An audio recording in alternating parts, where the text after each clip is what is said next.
তরুণদের নতুন দল জাতীয় নাগরিক পার্টিতে যোগ দিচ্ছেন নুরুল হক নূর।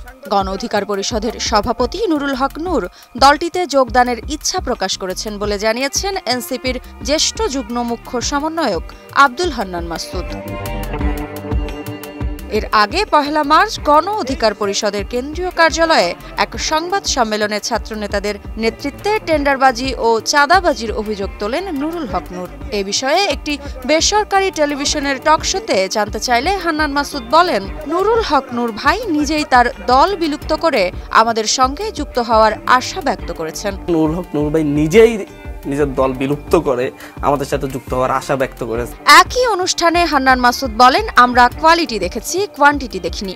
আমরা নুরুল হক ভাইয়ের দলের বেশ কিছু সদস্যদের সঙ্গে আলোচনা করেছি এবং বিষয়টিকে গুরুত্ব সহকারে নিয়েছি।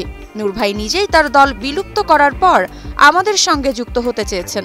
আমরা আদর্শিকভাবে অনেক দিক থেকে মিল রেখেছি, তবে আপাতত অন্য দল বিলুপ্ত করে আশা নিয়ে আমাদের কিছু দ্বিধা রয়েছে।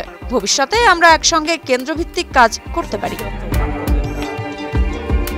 এদিকে নতুন দলে যোগ দেওয়া কিংবা জোটবদ্ধ হওয়ার ব্যাপারে তরুণ ছাত্র নেতাদের সাথে নুরুল হকের আলাপ আলোচনার গুঞ্জনও উঠেছে, কিন্তু দুই পক্ষ এখনো উপসংহারে পৌঁছাতে পারেনি বলেও শোনা যাচ্ছে। এমন তথ্য উঠে এসেছে দেশের বেশ কিছু গণমাধ্যমে। এদিকে ৩রা মার্চ সংবাদ বিজ্ঞপ্তি দিয়ে আসন্ন ত্রয়োদশ জাতীয় সংসদ নির্বাচনে এককভাবে ৩০০ আসনে দলীয় প্রার্থী দেওয়ার কথা জানায় গণ অধিকার পরিষদ। এদিকে এনসিপিতে নূরের যোগদান প্রসঙ্গে কথা বলেছেন গণ অধিকার পরিষদের মুখপাত্র ফারুক হাসান।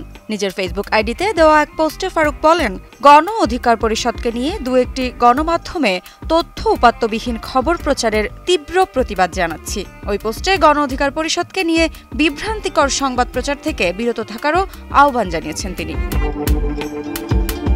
এর আগে গত ২৮ ফেব্রুয়ারি ছাত্র জনতার অভ্যুত্থানের নেতৃত্ব দেওয়া তরুণদের নতুন রাজনৈতিক দল জাতীয় নাগরিক পার্টি আত্মপ্রকাশ করে। নতুন রাজনৈতিক বন্দোবস্তের প্রতিশ্রুতি দিয়ে দলটি ২১৭ সদস্যের আহ্বায়ক কমিটি অনুমোদন করে।